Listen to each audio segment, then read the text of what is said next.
हाय। तो आज की वीडियो नंबर 2 शुरू करने से पहले मैं कुछ बातें कहना चाहूँगा। सबसे पहले तो वीडियो नंबर 1 में मुझसे एक गलती हुई।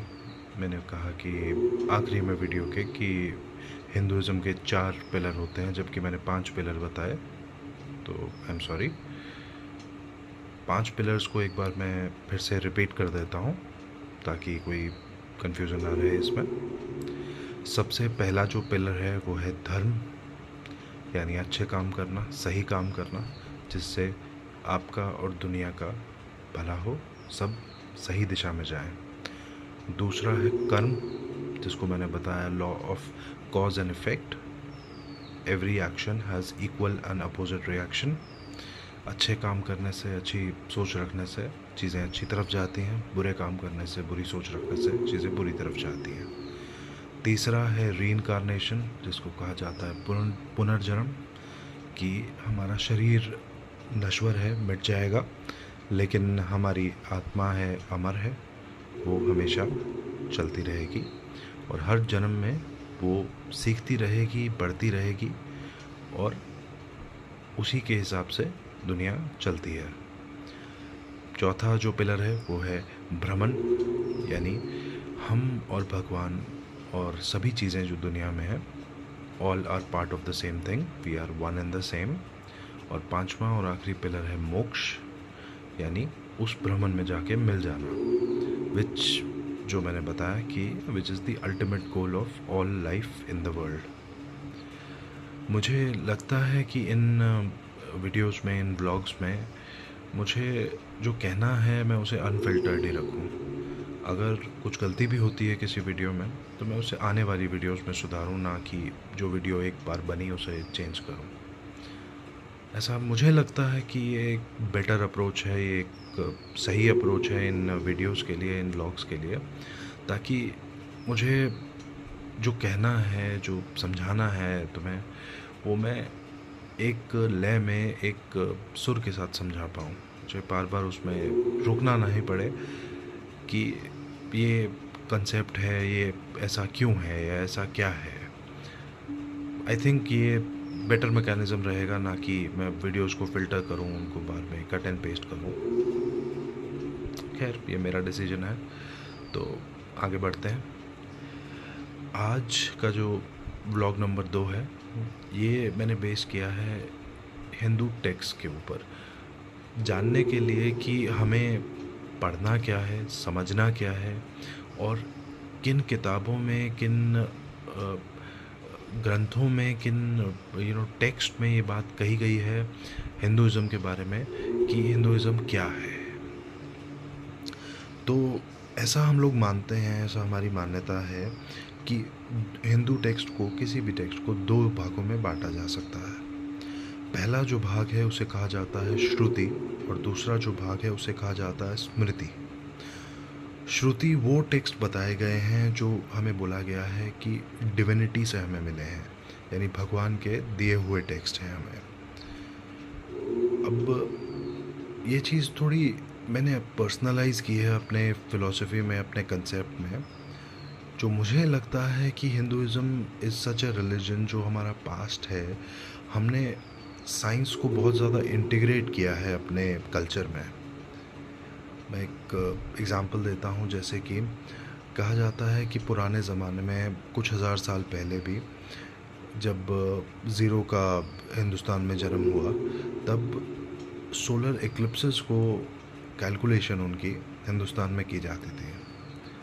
अब मैथ पढ़ने में हम ये चीज़ बड़ी आराम से समझ पाते हैं कि एलिप्टिकल ऑर्बिट जो होता है, जो अर्थ का ऑर्बिट है सन के अराउंड, वो तभी पॉसिबल है जब सन भी एक स्फेरिकल बॉडी है, अर्थ भी एक स्फेरिकल बॉडी है और ग्रेविटेशनल फोर्स है। और मुझे लगता है कि अगर किसी ने इक्लिप्सेस कैलकुलेट किए थे उस समय पे और सही किए थे, दैट मीन्स कि कहीं ना कहीं हम सही दिशा में बढ़ रहे थे उस समय, कि दुनिया जो है, हमारा जो सोलर सिस्टम है, हमारा जो प्लैनेट है, अर्थ है और सन है, और ये सारी जो सेलेस्टियल बॉडीज़ हैं वो कैसे घूमती हैं एक दूसरे के अराउंड। मुझे जो लगता है, मेरा जो मानना है इसमें, कि हिंदुइज़्म में ख़ासकर ये फ़िलॉसफ़ी रही है, बुक्स को हम इस तरीके से इंटरप्रेट कर सकते हैं कि what is scientific is divine and what is divine is scientific.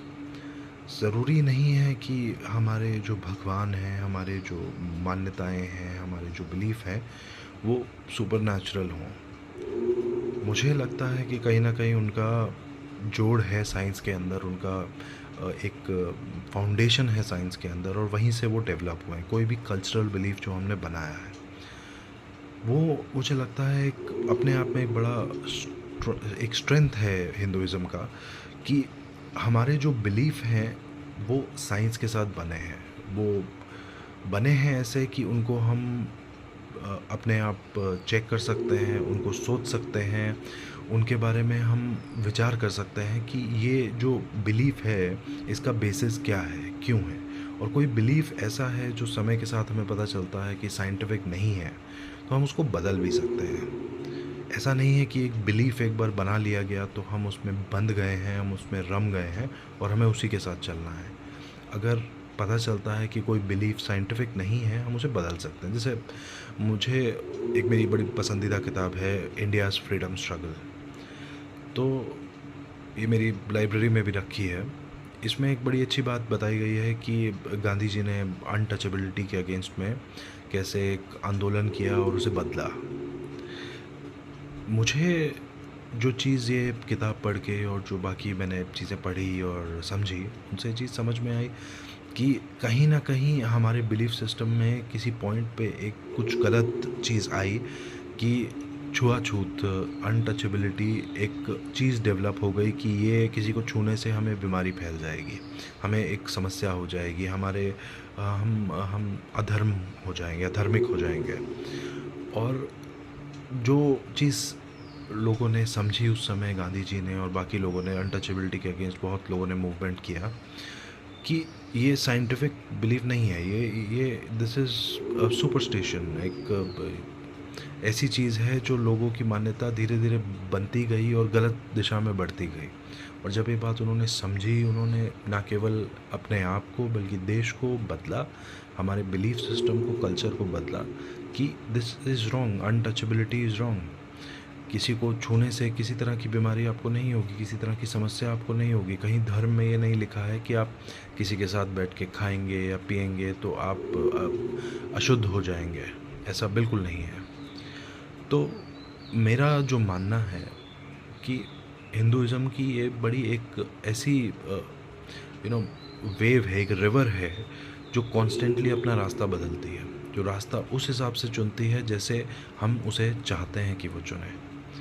और ये जो फाउंडेशनल बिलीफ है कि divinity is scientific and scientific is divinity, ये मुझे लगता है आगे आने वाले कई हज़ार सालों में भी हिंदुइज़्म को आगे लेके जाएगा। हमारी जो एवोल्यूशन होगी आने वाले कई पीढ़ियों में, कई सालों में, कई दशकों में, वो रेवोल्यूशन और evolution, revolution is not the right word, evolution जो होगी, हमारी जो ग्रोथ होगी, वो इस चीज़ पे बहुत डिपेंड करेगी कि हम अपने आप को बदल पाएँ समय के साथ और हमारे बिलीफ सिस्टम को बदल पाएँ, देखते हुए कि किस तरीके के बिलीफ जो हैं वो साइंटिफिक हैं और किस तरीके के बिलीफ जो साइंटिफिक नहीं हैं।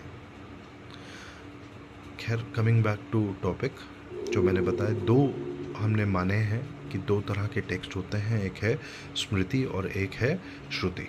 तो पहले बात करते हैं श्रुति की, जो हमने कहे गए हैं कि डिवाइन टेक्स्ट हैं। तो एक तरीका तो इनको समझने का ये है कि ये ऐसे टेक्स्ट हैं जो डिवाइन, जो भगवान हैं, जो वो धरती पे आए, उन्होंने हमें सिखाया, उन्होंने हमें समझाया। और एक तरीका इसको समझने का ये है कि जिन लोगों ने साइंटिफिक प्रिंसिपल्स को, जिन साधुओं ने, ब्रह्मचारियों ने, जिन गुरुओं ने साइंटिफिक प्रिंसिपल्स को समझा, उसे लिखा, वो अपने आप में डिवाइन बन गए। Either philosophy I think works for understanding it. तो श्रुति में जो टेक्स्ट कहे गए हैं, 5 मेन टेक्स्ट मैं समझ पाया हूँ अपनी स्टडी में कि 5 ऐसे टेक्स्ट हैं जिनको श्रुति माना जाता है। 4 तो वेद हैं, ऋग्वेद, सामवेद, यजुर्वेद और अथर्ववेद, और 5वां है Upanishad. Which is the study of philosophical concepts of nature. जो रियलिटी है, जो हम महसूस करते हैं, देखते हैं, वो क्यों है जैसी वो है। खैर, ये पांचों टेक्स्ट में आने वाली वीडियोस में मैं और डिटेल में जाना चाहूँगा। मैं चाहूँगा कि मैं एक एक वीडियो बनाऊँ हर एक वेद के ऊपर, एक उपनिषद के ऊपर, जिससे कि हम डिटेल में समझ सकें, जान सकें कि वो क्या है टेक्स्ट। दूसरा जो पार्ट है वो है स्मृति का।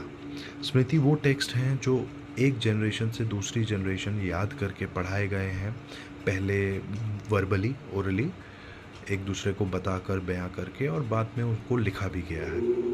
तो इसमें हमारे जो बड़े ग्रंथ हैं, जैसे कि रामायण है, महाभारत है, पुराण है, धर्मशास्त्र हैं, इन सबको स्मृति में माना गया है कि ये टेक्स्ट एक जनरेशन, एक पीढ़ी से दूसरी पीढ़ी में पढ़ाए गए, समझाए गए, बनाए गए, और इनको इवेंचुअली एक समय आने पे लिखा गया और आज हमारे पास लिखित में अवेलेबल है।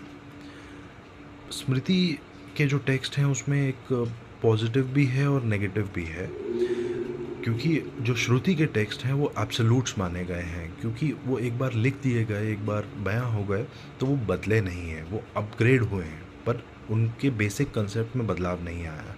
पर स्मृति के जो टेक्स्ट हैं वो समय के साथ जैसे लोगों ने एक दूसरे को वो चीज़ बताई और एक दूसरे को समझाई, उनके अपने कल्चरल बिलीफ से वो मिक्स हुए, वो टेक्स्ट बदलते गए। जैसे रामायण को हम पढ़ते हैं तो हम अगर नॉर्थ ईस्टर्न स्टेट्स में चले जाएं, असम में चले जाएं, थोड़ी सी कहानियाँ, इवन दो मॉरली कहानी एकदम सेम है कि श्री राम आए और सीता को उन्होंने रावण से बचाया, वो वापस अयोध्या में आए, उन्होंने धर्म का राज्य सेटअप किया, basic concept is the same, but जो डिटेल है कहानी की, जिस तरीके से वो कहानी बढ़ी है, जो श्री राम के बारे में बताया गया है, वो बदल जाता है। साउथ में जाएंगे तो फिर कहानी थोड़ी सी डिफरेंट है, नॉर्थ में आएंगे फिर कहानी थोड़ी सी डिफरेंट है। तो स्मृति में ये rather I would say negative है कि एब्सोल्यूट्स नहीं है कोई टेक्स्ट जिसको हम पढ़ सकें, समझ सकें, लेकिन उसका ये पॉजिटिव भी है कि हर एक कल्चर के साथ वो जेल करता है। आप हिंदू हैं, चाहे हरियाणा में है, पंजाब में है, या नेपाल में है, या आप असम में हैं, बाली में हैं, आंध्रा में है, तमिलनाडु में है, तेलंगाना में है, आपके बिलीफ के साथ स्मृति के टेक्स्ट जेल करेंगे। आप जैसा उनको पढ़ना चाहते हैं, जैसा समझना चाहते हैं, आप उस हिसाब से समझ पाएंगे, वो उसका पॉजिटिव भी है। स्मृति के भी जो टेक्स्ट हैं उन पे तो बहुत शोध किया गया है, बहुत रिसर्च की गई है, बहुत समझा गया है उनको, और उनके ऊपर बहुत सारा I would say art work हुआ है। बहुत सारी कहानियाँ हैं, मूवीज़ हैं, बुक्स हैं जो लिखी गई हैं, जो लोगों ने एक दूसरे को बताई हैं, समझाई हैं, और मैं भी कोशिश करूँगा आने वाले व्लॉग्स में, वीडियोस में, कि इन कहानियों पे हम और डिटेल में बात कर पाएँ। जैसे रामायण है, वो कहानी बहुत सरल तरीके से एक 10 मिनट के स्पैन में भी सुनाई जा सकती है, और रामायण इतनी डीप है, इतनी कॉम्प्लेक्स है कि आप पूरा जीवन रामायण पढ़ सकते हैं, और फिर भी आपको लगेगा कि श्री राम एक ऐसे व्यक्ति हैं, एक ऐसे इंसान हैं, एक ऐसे अवतार हैं जो भगवान के आए, जिनके बारे में आपने कुछ नहीं सीखा। मतलब एक ओशन है और ओशन में एक ड्रॉप जितना आप सीख पाए, विच इज़ वर्चुअली नथिंग। ये जो टेक्स्ट हैं, ये जो हमारी कैटेगराइजेशन है श्रुति की और स्मृति की, ये दोनों बहुत इम्पोर्टेंट हैं, बहुत वाइटल हैं हमारे कल्चर को, हमारे रिलीजन को, हमारे जो हम सोसाइटी में जीते हैं उसको कंटिन्यू रखने के लिए। क्योंकि ऐसा है कि अगर हमारे रिलीजियस बिलीफ्स को प्रोटेक्ट नहीं किया जाए तो समय के साथ ये इरोड हो जाएंगे। ये जो मैं व्लॉग्स बना रहा हूँ, जो बातें कह रहा हूँ, जो फ़िलॉसफी शेयर कर रहा हूँ, इसको करने का पर्पस भी यही है कि एक रिकॉर्ड रहे जो हमने चीज़ें सीखी, और ये रिकॉर्ड बड़ा इम्पॉर्टेंट है। और ये रिकॉर्ड ऐसा नहीं है कि एक बार बन गया तो एब्सोल्यूट हो गया, ये टाइम के साथ चेंज भी होना चाहिए, अपडेट होना चाहिए, अपग्रेड होना चाहिए। और मेरा जो मानना है पर्टिकुलरली कि इस पे जो लोगों ने शोध किया है, जो रिसर्च किया है, उसको हमें अपनी नॉर्मल लाइफ में भी समय निकाल के कभी कभी पढ़ते रहना चाहिए ताकि भूल ना जाए। मैं पर्सनली क्या करता हूँ कि कई बार मुझे कोई मूवी अच्छी लगती है तो मैं उसे बार बार देखता हूँ, कोई बुक अच्छी लगती है बार बार पढ़ता हूँ, कोई बात अच्छी लगती है तो कोशिश करता हूँ वो बात मेरी बातों में आए या मुझे याद रहे। और इस तरीके से मैं कंटिन्यू रखता हूँ कि जो चीज़ें इम्पोर्टेंट हैं मेरी लाइफ में, जो चीज़ें ऐसी हैं वो भूले नहीं, वो उनकी एक इम्पोर्टेंस बनी रहे।